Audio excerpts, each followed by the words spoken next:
এই কথাগুলো আমরা যদি বলে শেষ করে দিই যে আমরা ইন্ডিপেন্ডেন্স অফ জুডিশিয়ারি এনশিওর করবো, অবশ্যই করতে হবে, এবং দিস ইজ দ্য চান্স।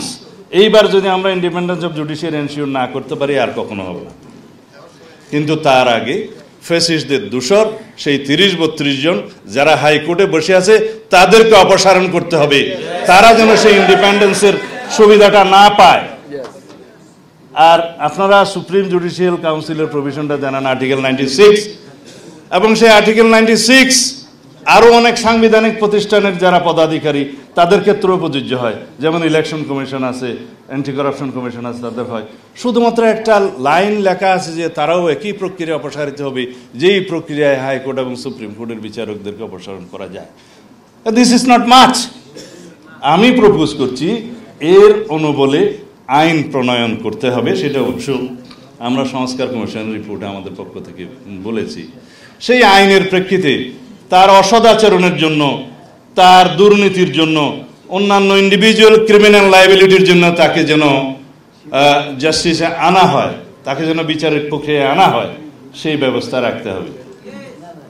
তো তাহলেই পরেই হায়ার জুডিশিয়ারি বলেন, অধস্তন আদালত বলতে একটু খারাপ শোনায়, এখন স্থানীয় আদালত বলা হচ্ছে, বা লোয়ার জুডিশিয়ারি, যাই হোক, তাদেরকেও সেই অ্যাকাউন্টেবিলিটি ফিক্স করতে হবে। আপনারা যদি মাত্র মনে করেন যে বিবেকের কাছে জবাবদিহি করবেন, সেই ভাষা পরিত্যাগ করতে হবে। সব অঙ্গেরই অ্যাকাউন্টেবিলিটি থাকবে, লেজিসলেটরদের অ্যাকাউন্টেবিলিটি থাকবে, পলিটিশিয়ানদের অ্যাকাউন্টেবিলিটি থাকবে, অন্যান্য অঙ্গের এক্সিকিউটিভদের অ্যাকাউন্টেবিলিটি থাকবে, ব্যুরোক্রেটদের অ্যাকাউন্টেবিলিটি থাকবে। জুডিশিয়ারিকেও কোথাও না কোথাও অ্যাকাউন্টেবল হতে হবে। কারণ শুধুমাত্র জুডিশিয়ারি যেভাবে পাওয়ার এক্সারসাইজ করছে, আমি এখানে প্রিডিকশন করতে চাই না একসময় সেই পাওয়ার এক্সারসাইজ বিগত সময়ে যেভাবে হয়েছে, তারা যদি এভাবে মওকুফ পেয়ে যায়, আগামী সময়ে যে অভ্যুত্থানটা হবে সেটা জুডিশিয়ারির বিরুদ্ধে হবে।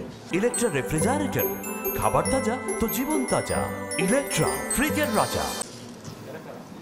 সুতরাং ইন্ডিপেন্ডেন্স অফ জুডিশিয়ারি এনশিওর করার আগে অবশ্যই ফ্যাসিবাদের দোসররা যারা বিভিন্ন জায়গায় অধস্তন এবং উপরের আদালতে বসে আছেন তাদেরকে ক্লিন করতে হবে এবং তাদেরকে বিচারের আওতায় আনতে হবে। শুধুমাত্র সুপ্রিম জুডিশিয়াল কাউন্সিল গঠনের মধ্য দিয়ে তাদেরকে অপসারণ করলে সেটা এনাফ হবে না। কারণ তাতে করে তারা বরং খুশি হবে যে তারা তাদের দুর্নীতির মাধ্যমে অর্জিত সম্পত্তি তারা ভোগ করতে পারবে। আমরা দেখছি এখানে আইন অঙ্গনে একটা কথা প্রায় আসলে শুনি যে শপথবদ্ধ রাজনীতিক নামে কিছু কিছু বিচারক এখানে ছিলেন, হ্যাঁ, এবং সেজন্য কন্টেম্প করা হয়েছে।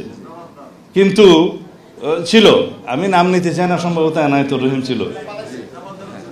হ্যাঁ, আমি তাদেরকে জাস্টিস বলতে চাই না, দে আর ইনজাস্টিস। অ্যান্ড ইনজাস্টিস খায়রুল হকের মতো তারা বাঞ্চ অফ ইনজাস্টিস এখানে ছিল। তারা তাদেরকে বিচার কি শপথবদ্ধ রাজনীতিবিদ হিসাবে পরিচয় দিতে খুশি হতেন। তারা তো এই জুডিশিয়ারিটাকে কলুষিত করেছে, তারা এই জুডিশিয়ারিটাকে নষ্ট করেছে। এইটা একটা সুযোগ আছে। আমি মাননীয় চিফ জাস্টিসকে অনুরোধ করব, আপনি তাদেরকে ক্লিন করুন, এটা আপনার দায়িত্ব, আমরা আপনাদেরকে সমর্থন করব। কিন্তু আপনি কিভাবে করবেন জানি না।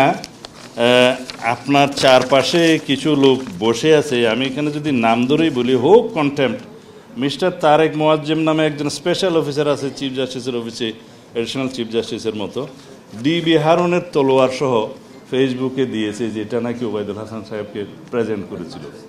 এগুলো তো আপনাদের নিশ্চয়ই জানা আছে। তো তারা তো এখন চিফ জাস্টিসের আশেপাশে আছে, যারা লোয়ার জুডিশিয়ারি ট্রান্সফার পোস্টিং ইত্যাদি এগুলো করছে। আরেকজনের নাম, আমি এখানে আরও 4-5 জনের নাম আছে।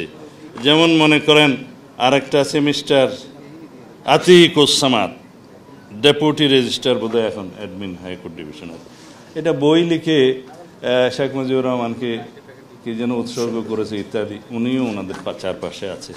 যারা রাতের কোর্টে আরও 3-4 জন আছে, আমি কাগজগুলো রেখে যেতে পারি, সাংবাদিক ভাইরা নিতে পারেন, কারণ এনারা তো সবাই লয়ার, হাইকোর্টে প্র্যাকটিস করেন। আবার কেউ নারাজ হয় সেজন্য হয়তো ওনারা বলতে চায় না, কিন্তু আমরা তো politician, we are at liberty to speak anything under the sun for the interest of the country and for the interest of the people. Because ওই ইনজাস্টিস খায়রুলকে বলে গেছে যে safety of the country and safety of the people is the supreme law, সেই হিসাবে বলে গেলাম আর কি, ক্ষমা করবেন। এনিওয়ে, সেই কাগজগুলো আমি আপনাদেরকে সবগুলো না দিলেও কিছু কিছু কাগজ দিতে পারি। আমি মনে হয় জুডিশিয়ারির পক্ষে কথা বলতে যে কারো কারো বিপক্ষে যদি কিছু বলি এবং সেই জন্য যদি আমার বিরুদ্ধে কোনো কন্টেম্পট অফ কোর্ট হয়, আপনারা সিনিয়র লয়াররা দয়া করে সেটা একটু দেখবেন আর কি। তা আমি আর বিশেষ কিছু বললাম না। আমরা রাষ্ট্র সংস্কারের জন্য, আমার কাগজগুলো দিই, রাষ্ট্র কাঠামো সংস্কারের জন্য এবং সংবিধানের গণতান্ত্রিক সংস্কারের জন্য আমরা প্রতিশ্রুতিবদ্ধ। আমরা 31 দফা প্রণয়নের সময় প্রথম লাইনটাই সেটা লিখেছি।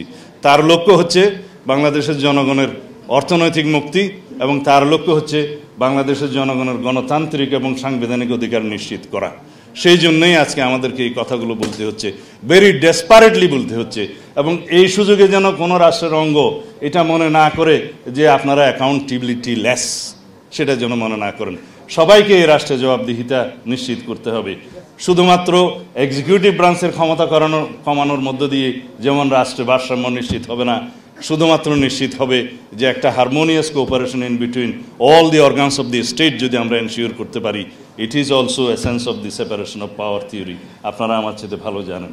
তাহলেই পরে রাষ্ট্রে ভারসাম্য এবং একটা ভারসাম্যমূলক রাষ্ট্র ব্যবস্থা এবং সমাজ ব্যবস্থা নিশ্চিত করা হবে।